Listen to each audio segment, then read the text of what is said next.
Olá, sejam todos muito bem-vindos. Essa é a primeira aula para o concurso da Prefeitura de Paulinha, aqui no estado de São Paulo, para o cargo de agente administrativo, onde a gente vai resolver questões da parte de conhecimentos específicos como forma de preparação para esse concurso.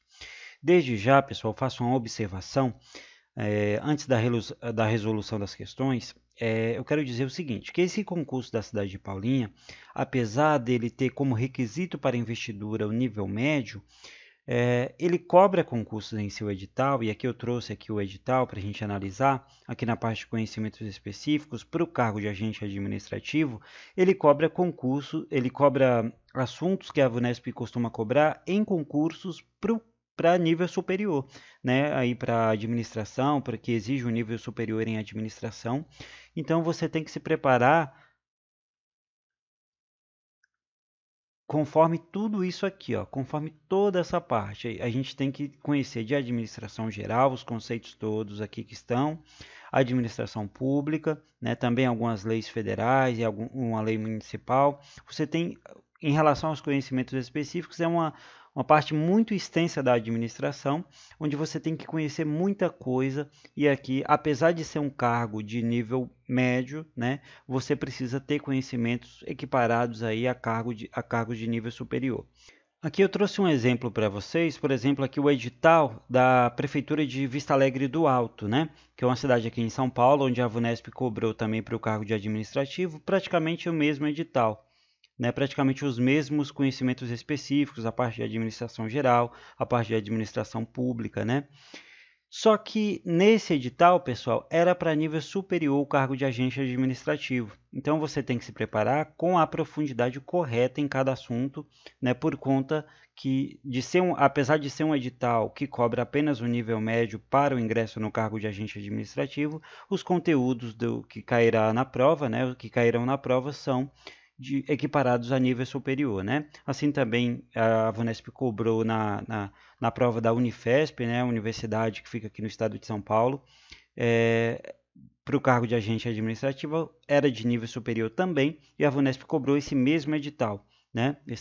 Na parte de conhecimentos específicos. Então, você tem que se preparar com a profundidade correta e com o material correto, tá? Não adianta pegar qualquer prova de assistente administrativo, agente administrativo, que a VUNESP cobrou no nível mais fácil, achando que você vai conseguir passar nessa prova, tá?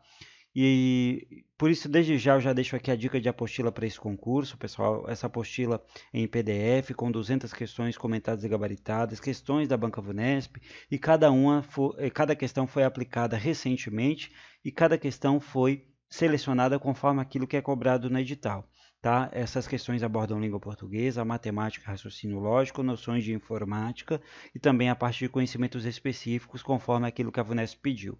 São 200 questões, tá? E essa apostila em PDF você pode adquirir através dos links que estão na descrição e também no primeiro comentário desse vídeo, e realizar a sua preparação com questões da Banca VUNESP nos moldes daquilo que você encontrará no dia da sua prova, tá? Material específico para isso. Então, para que você possa adquirir, é só acessar os links, tá? Na descrição e também no primeiro comentário. Agora, começando aqui a nossa aula, a nossa resolução de questões, essa questão foi aplicada para a Prefeitura de Vista Alegre do Alto, né? Praticamente a parte de conhecimentos específicos é praticamente igual a esse cargo aí de Paulinha. Aqui diz que o Balanced Scorecard, que é o BSC, né, foi desenvolvido na década de 1990 por Robert Kaplan e David Norton.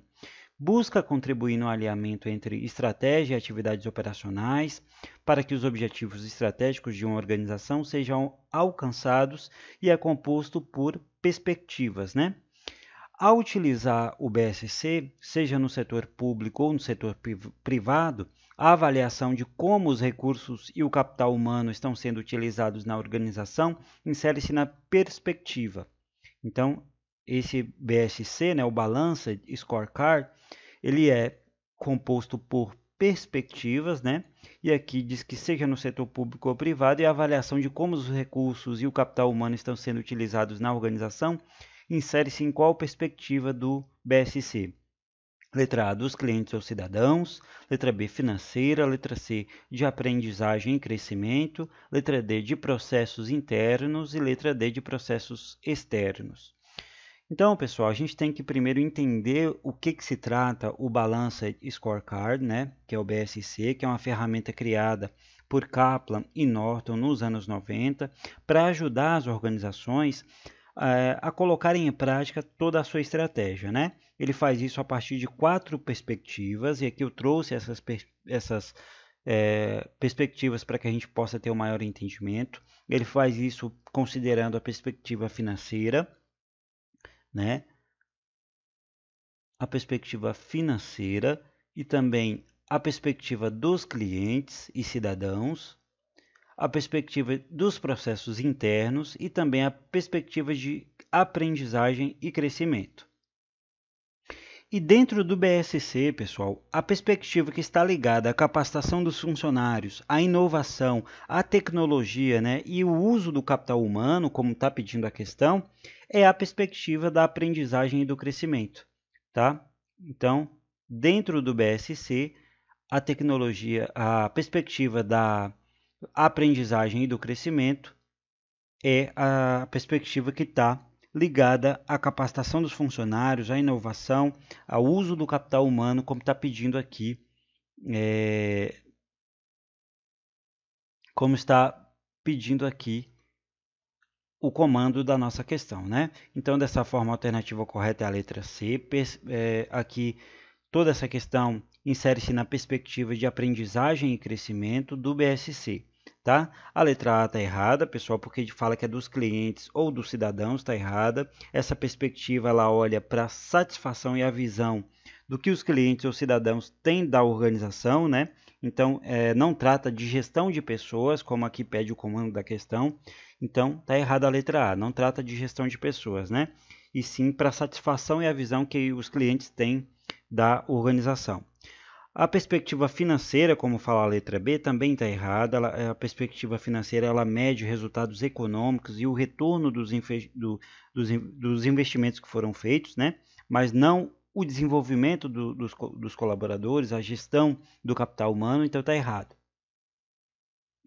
A letra D diz que processos internos e letra D, de processos internos, né? A perspectiva de processos internos está errada também, porque essa perspectiva ela se refere à eficiência dos processos que sustentam os resultados e não ao desenvolvimento das pessoas da organização.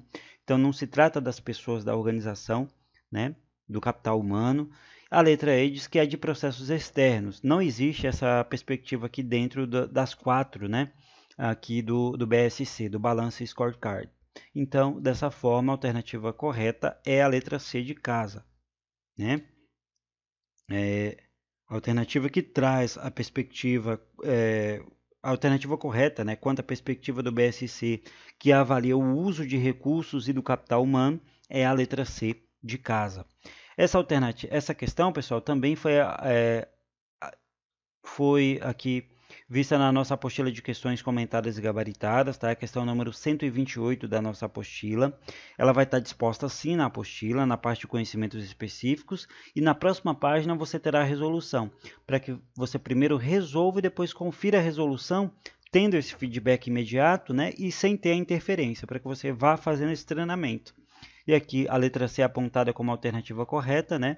E aqui eu ainda faço uma conclusão aqui abaixo, dizendo que o gabarito é mesmo a letra C de casa para essa questão, tá? Então, é um material muito completo para te preparar para essa prova, nos moldes daquilo que a VUNESP cobrará nesse concurso de Paulinha, né? Porque não adianta você ver materiais extensos, ver apostilas extensas que falam só da teoria e que não te proporcionam a prática, né? E aí, pessoal, a gente passa para a questão número 2, né? Diz que ao reconhecer os seus diversos benefícios, a exemplos dos impactos positivos no desempenho organizacional, uma organização pública iniciará o processo de planejamento estratégico, né? O processo de planejamento estratégico que tem como uma de suas características. Então, qual que é uma das características do processo de planejamento estratégico? Letra A, focar em tarefas rotineiras. Letra B, definir procedimentos e processos específicos. Letra C, focar em departamentos da organização. Letra D, orientar-se a curto e médio prazos, né? E letra E, definir objetivos gerais e planos genéricos. Então, pessoal, a gente está tratando do processo de planejamento estratégico, né? E o planejamento estratégico é o tipo de planejamento que orienta toda a organização, né? Geralmente ela foca no longo prazo, quando a gente está falando de planejamento estratégico. Ela serve para definir o rumo que a instituição vai seguir, estabelecendo objetivos amplos e também diretrizes gerais, né? A questão ela pede para identificar qual alternativa corresponde a uma característica desse tipo de planejamento. E aí, se a gente for adentrar no que se trata o planejamento estratégico ele vai tratar aqui do nível mais alto de planejamento, ele vai ter uma visão ampla do negócio, né, uma visão mais ampla, ele não vai tratar aqui de tarefas rotineiras, né, aqui ela vai tratar de visão de longo prazo, né, vão ter objetivos gerais e planos genéricos, né? Não vai ser nada muito específico, muito tático para a operação do dia a dia, a operação rotineira, vai ser algo mais geral, mais amplo, que vai ser tratado no planejamento estratégico, né? Vai tratar aqui de diretrizes amplas que guiam os demais níveis, o foco vai ser na organização como um todo da organização e também vai tratar de alinhar os recursos, pessoas e ações à estratégia que vai ser definida. Então, dessa forma, pessoal, se a gente sabendo, tendo esse entendimento, né, que o planejamento estratégico é um tipo de planejamento que ele orienta toda a organização de forma ampla, a gente volta para responder as nossas alternativas. E aqui diz que uma das principais características do planejamento estratégico é focar em tarefas rotineiras. Está errado, pessoal. O planejamento, focar em tarefas rotineiras, como está falando aqui, ó, tarefas rotineiras, isso aqui é típico do planejamento operacional, né, que cuida do dia a dia da organização e não do planejamento estratégico, que é o planejamento mais amplo, né? Letra B. Diz que uma das características do planejamento estratégico é definir procedimentos e processos específicos. Está errado, pessoal. Essa é uma função que está mais ligada ao planejamento tático, né, ou operacional, que é aquele do dia a dia, né? Que detalha mais como as ações devem ser executadas. Então, aqui não se trata de planejamento estratégico, né? Aqui está mais para planejamento operacional e tático. Letra C, diz que focar em departamentos da organização. Está incorreto, pessoal. Esse é o papel do planejamento tático, né? Que traduz a estratégia em ações para cada setor. Então, aqui está mais para o planejamento tático e não para o planejamento estratégico. A letra D diz que orientar-se a curto e médios prazos. Está errado, pessoal. O planejamento estratégico ele tem como foco longo prazo, né? Como a gente viu aqui no slide, né? O foco da organização, o foco do planejamento estratégico está na visão de longo prazo e não no curto e médio prazo. Está errada a letra D. E aí, por fim, sobrou a letra E, né? Que diz que definir uma das principais características do planejamento estratégico é definir objetivos gerais e planos genéricos. Aqui está correto, pessoal. Essa é justamente a essência do planejamento estratégico, né? Que são diretrizes amplas que servirão de base para os outros níveis de planejamento, tanto para o planejamento tático quanto para o planejamento operacional. E dessa forma, a alternativa correta é a letra E de escola, tá?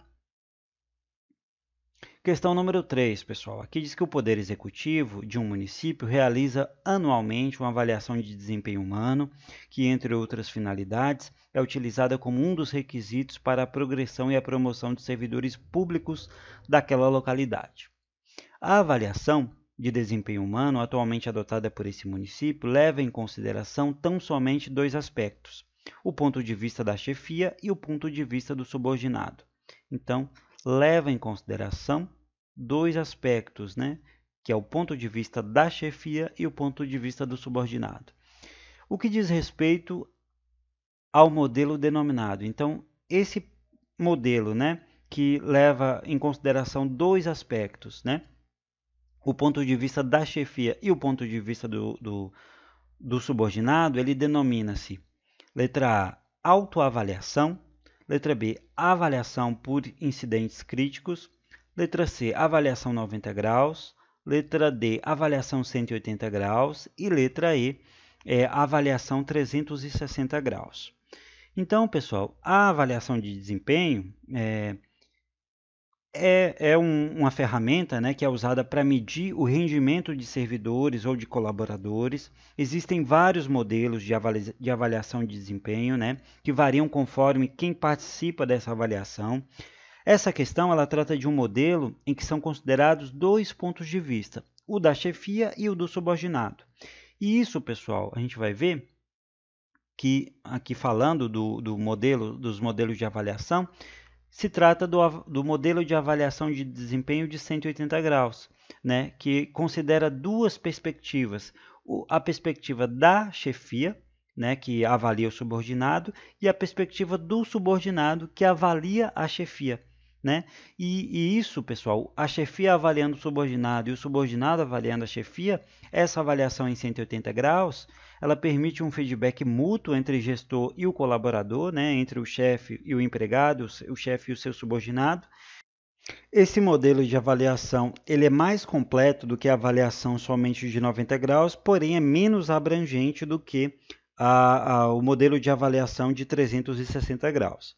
Então, dessa forma, pessoal, está tratando do modelo de avaliação de desempenho de 180 graus, né? Que envolve duas perspectivas, né? A perspectiva da chefia e do avaliado, do seu subordinado. Portanto, a alternativa correta é a letra D. E aí, aqui não é a autoavaliação, por exemplo, né, onde apenas o servidor se avalia, né, se autoavalia, sem incluir a visão de outras pessoas. Né, não é também a avaliação por incidentes críticos, né, que se baseia no registro de comportamentos positivos ou negativos específicos e não do ponto de vista do avaliador e avaliado. A avaliação de 90 graus, né, ela considera só a visão do superior imediato sobre o subordinado, não tem esse feedback mútuo, então não é também. E a letra E diz que a avaliação é em 360 graus, que também está incorreta, né? Que esse é o modelo mais amplo, envolvendo chefes, colegas, subordinados e até clientes. Não é também. Então, a alternativa que traz a alternativa correta, né, quanto ao modelo de avaliação de desempenho baseado na chefia e no subordinado, nesses dois aspectos, é a alternativa D, avaliação em 180 graus. Agora a gente passa para a questão número 4, pessoal, da nossa aula. Tá?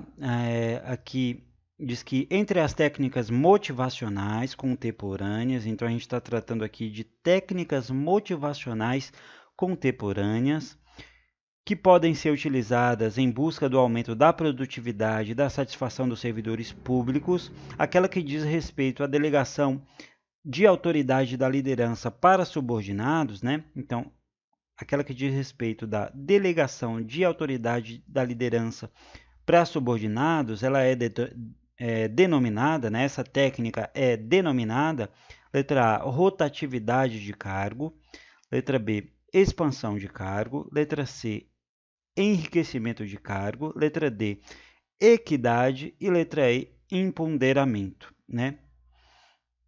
Então, pessoal, a gente tem que identificar aqui, né, qual que é a técnica motivacional contemporânea que está relacionada à delegação de autoridade da liderança para os subordinados, né, no contexto do serviço público. E aí a gente tem a letra A que fala de rotatividade do cargo. Tá errado, pessoal. Essa técnica ela é conhecida como job rotation, né, em inglês. Ela significa trocar periodicamente de funções para ampliar as habilidades, né? Mas não envolve delegação de autoridade, como é aqui o comando da questão. Então, não se trata de rotatividade de cargo, que é conhecida como job rotation, né, em inglês, né, que envolve aqui a troca de funções entre servidores. Aqui eu fiz um slide dessas técnicas motivacionais contemporâneas para ajudar aí no seu entendimento, tá? Não se trata de job rotation.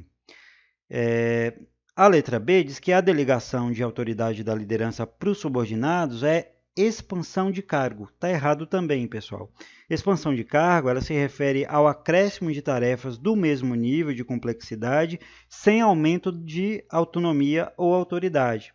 Então, o que acontece aqui? Não é expansão de cargo, né? que é mais tarefas do mesmo nível de complexidade. Aqui eu defini no slide, tá? Então tá errado, não é expansão de cargo. Enriquecimento de cargo, pessoal, tá errado também, né? O enriquecimento de cargo, ele é a inclusão de tarefas mais complexas e desafiadoras, né? Inclui tarefas mais desafiadoras, podendo dar autonomia, mas não é necessariamente, não envolve necessariamente a delegação direta da chefia, né? Então está errado aqui, não é enriquecimento de cargo a definição do comando da questão. A letra E diz que é equidade, né? Está errado. A equidade ele se refere à justiça na distribuição de recursos, né, e recompensas. Não é uma técnica de autonomia ou de delegação. Então não se trata também de equidade. E trata-se de empoderamento, né? Que é a prática de delegar autoridade, né, responsabilidade e poder de decisão aos subordinados, que aumenta a sua autonomia e o seu comprometimento. Então a gente está falando aqui, pessoal, do empoderamento, né, que em inglês é empowerment, né? E aqui a gente tem algumas características da técnica de motivação contemporânea do empoderamento, né? E aqui a gente tem a delegação de autoridades da liderança para os subordinados, né? E assim eles vão ganhando mais autonomia, né? Mais responsabilidade, mais poder de decisão. Então eles ganham mais autonomia nessa técnica motivacional e também aumenta o comprometimento e a satisfação no trabalho, porque é um funcionário que ele vai ter mais autonomia, ele vai ter mais autoridade ali na sua função. E aí dessa forma a técnica motivacional corresponde aí, que diz respeito à delegação de autoridade da liderança para os seus subordinados, é denominada letra E, empoderamento, alternativa E. E aí, pessoal, a gente passa para a questão número 5 da nossa aula de hoje, resolvendo questões aqui dessa parte de conhecimentos específicos para esse concurso de Paulinha, né? Aqui diz que em um projeto público, cada repetição de ciclos permite um entendimento melhor da equipe de projeto e, consequentemente, um refinamento maior de um serviço novo que vem sendo desenvolvido para a população. Essa abordagem insere-se no ciclo de projetos, né? Então, essa repetição aqui de ciclos, né, que é feito aqui, essa abordagem ela insere-se no ciclo de projetos. Letra A, tradicional. Letra B, iterativo. Letra C, preditivo. Letra D, em cascata. E letra E, orientado ao planejamento. Então, pessoal, no gerenciamento de projetos, existem diferentes ciclos de desenvolvimento. Né? Alguns são lineares e rígidos, né? Com todas as etapas definidas de antemão, enquanto outros permitem repetições e ciclos de iterações, né, como é chamado aqui na administração. Então, esse modelo iterativo de repetição, ele possibilita que a equipe aprenda a cada repetição e faça refinamentos contínuos, né, no serviço ou no produto desenvolvido. Ele vai refinando conforme a repetição.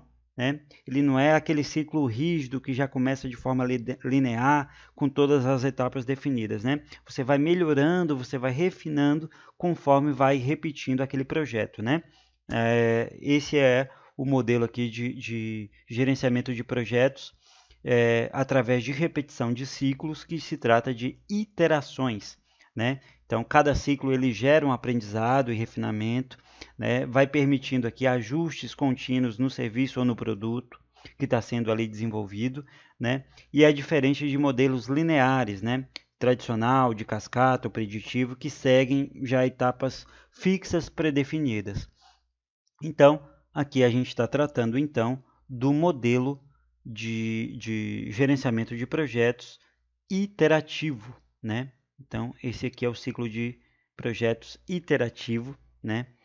Que baseia-se em ciclos repetitivos, permitindo melhorias contínuas, progressivas e versões mais refinadas a cada entrega, a cada repetição. Então, a alternativa correta quanto a esse modelo aqui de gerenciamento de projetos, né?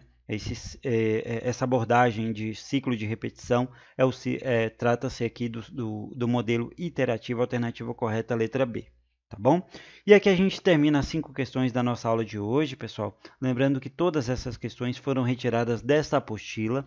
Tá? Essa apostila tem 200 questões para te preparar, cada questão comentada, você entende por que está correto, por que está incorreto determinada alternativa, tem um conhecimento abrangente e amplo sobre cada alternativa, para que você chegue no dia da prova muito preparado com questões da Banca VUNESP, questões que foram aplicadas em concursos com edital muito semelhante a esse de Paulinha, tá bom? Para que você possa adquirir a um preço muito acessível, é só acessar aqui os links que estão na descrição e também fixados aqui no primeiro comentário desse vídeo, onde é só acessar, adquirir e realizar a sua preparação.